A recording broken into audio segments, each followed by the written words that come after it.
Good morning. Coming to you live here, and just thought I'm on a project I'll show you in just a second, but basically just thought I'd bring you up to speed. Got the wall in for the laundry. Still working on trimming it out and painting and all that, but the laundry room is, for all practical purposes, in place now. The tile is done. All of the surround, floor, still have to finish some trim work in here, but other than that, the bathroom is functional, and I have to get the valve and stuff on the, but that's in. We're setting up the guest bedroom. There's our butcher block countertop for the kitchen, which we'll obviously have to get out of here, but that's forthcoming. But Eileen took off for a couple hours, and so she doesn't think that that front door is going in until probably spring.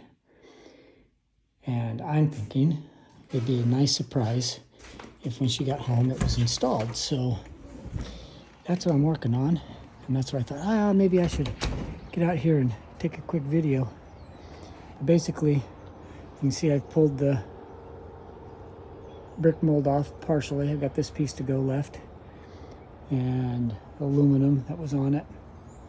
But basically, I think I can just, my plan, if all goes as planned, I've pulled the brick mold off, I'll get it all off, then I'll take this frame out, this jamb head, whole door assembly, threshold, everything, just pull it out as one piece coming out to the outside, and then take the new one and drop it right into place, because it has the brick mold and everything already done. So all I got to do is pull that one out, put the other one in. Sounds like an easy, straightforward. We'll see if it goes.